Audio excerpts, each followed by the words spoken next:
A line drive, base hit into left center field. Here comes Gary Reedus, and Rose has tied it up. The ball gets by Dernier. Pete is heading toward third, and he's going to be in head first. How about that? And to me, the pose that best captures Pete's personality, his career, the headfirst slide is it. What GE brings to the party is, what we do in our day job is bring vision to reality. We're taking Tom's great vision and turning it into a reality that's going to last lifetimes. Trying to make a piece of art and structure have to work seamlessly together, it's not something I've ever seen done before. So it's not what you know, it's who you know, as a lot of people say. My friend Brent Tholke, who is a Reds super fan. Now, I went to the same high school as Pete. I went to Western Hills High School. And when I graduated high school was when the Big Red Machine was at its peak. He happened on Tom Tsuchiya, it's almost going on 2 years ago now. So it was on the Fan Fest for the All-Star Game in July of 2015, I think it was. Brent asked about, what's your next project? And Tom said, it's Pete Rose, but I really don't know how to do them. I wanted to create a sculpture that didn't compromise anything. I told him, well, I work at GE Aviation. I know we can help him get it done. Brent at the time, he just is excited to do the project because he is as I always joked, he has like a man crush on Pete. One of my goals, I don't know if it's going to happen, but I drive a Big Red Machine. So I bought a Mercury Grand Marquis. It's red. It's one of the biggest cars I could find. My goal is to have Pete sign the dashboard on that. Now, whether or not it happens, we'll find out. Say about 80% of all the time I spend on the actual sculpture is spent on this little clay model. And then I do all the modeling and all the detail, all the subtle forms, the actual refining the actual shape, the pose, everything, And then I do that with the clay because to me it's the easiest way. You can do it entirely digitally if you want, but I just find it's just much more arduous actually to do that on the computer. Once I was done with the clay model, then I had it digitally scanned by Exact Metrology. Exact Metrology is a firm that provides all kinds of scanning and other 3D kind of modeling, and then they did a laser scan the entire piece. And then from there, they created a stereolithography file, which was sent to Bill Bankus and Global Firm up in Dayton, where they reproduced in styrofoam to the full scale.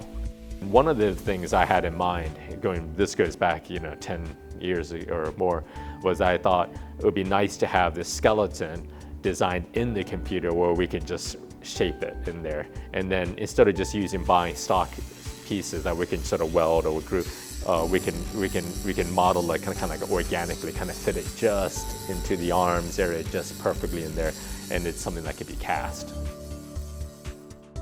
I knew from the beginning, of course, with Pete sculpture, that it was definitely going to be special for the people of what I call Reds country, not only the city of Cincinnati, but all the people in the surrounding areas. So I thought it would be fun to have definite community involvement, different people from the community to help out with the sculpture. So I worked with Boys Hope, Girls Hope before, and then and I brought him back again on Pete, and so some of the kids there they brushed on this glue that essentially was kind of like a primer on the foam. The Rosie Reds gang put the clay on there. It helped me just shape the sculpture from there. They just, they put a skim coat of clay and then made my life easier. My main assistant is Ray Miller, the retired physics professor from Xavier University. The Reds did not have any of the shoes worn by Pete. However, they had shoes of the same style. So the Reds loaned me Johnny Bench's shoes for the sculpture. That's what Ray used to work as a reference. Ray would measure out the dimensions of the cleats and scale it up a little bit. With Pete, like the other guys, I stalked him. So I went and read everything I could find on him, studied all the video footage, met with him, asked him questions, interviewed him. One of the big challenges are working on sculptures of athletes in mid-action where their faces are distorted, due to whatever is going on. So oftentimes, especially you see with the pitchers, when they're throwing that ball, their face literally looks like monsters. Their face gets distorted and all this kind of stuff. It just doesn't, it looks weird. At the moment he's touching down, usually he's just squinting, he's just going like this, and and even moments before that, his face gets a little bit distorted, everything just looks a little bit kind of crazy. Now that Pete's clay and foam has been completed, today's the day that we deliver him to Indianapolis's foundry. They took over and produced these urethane molds from the sculpture. That involves, cutting Pete up in different parts. From those urethane molds, they produce the waxes. And of course, the waxes are the actual materials that in which the will be eventually replaced by the bronze, since they'll be using the lost wax process. And the wax, when it's all separated and cut in pieces, I can just have easy access to working on them. For example, the numbers and letters on his jersey. On his bag, we got Rose 14, so we carved that in the wax. It's soft enough that it can carve easily, just with a pocket knife even, so it's a wonderful medium. Any kind of what I call coloring, so to speak, changes in texture, simple cross-hatching techniques and things like that. The bronze pour is definitely one of the most exciting things.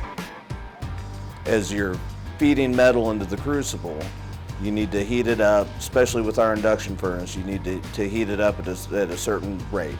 If you heat it up too fast, you could possibly break the crucible and you lose metal everywhere, not to mention the hazard. Generally, once we hit about 1950 degrees, we want to scrape all that slag out of there, so we're pouring the purest metal we possibly can. That whole bronze casting process goes back thousands of years. And I think that's kind of neat too. Here we are living in this world with all this technology, this advanced technology, and it's kind of neat to be involved in something that's also at the same time really ancient.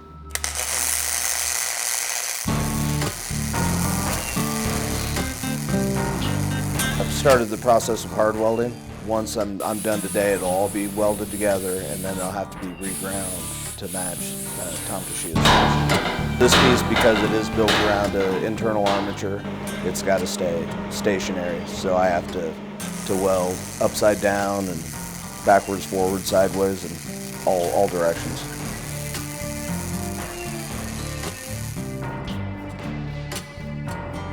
On your average piece, I'd be able to manipulate it a little bit more, using gravity as my friend instead of my enemy.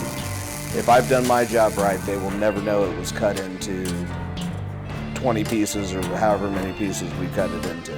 It's going to look like it was when Tom sculpted the clay. In the final phase of creating the Rose statue, artisans from Sincerest Bronze Art will begin applying chemicals and heat in equal parts to transform this raw bronze and give it a finished patina. I tried to capture him in the year 1975-76. That was sort of course, you can say the golden age of the Cincinnati Reds. One of the things that I always thought that was very special about it is that he cared about the fans. He wanted to make sure that the fans got their money's worth. He went out there to put on an awesome show. Having worked with Pete and the other guys, the actual subjects on these sculptures, that I was able to obtain information that I wasn't able to find anywhere else. Even though I read the biographies and read a bunch of, just did my own research. I asked him some questions, and one of the questions was, so Pete, why did you slide head first? He said, because that always gets me in the papers. And I thought that was neat because that told me he was someone who is obviously a great player, but at the same time, he loved the attention.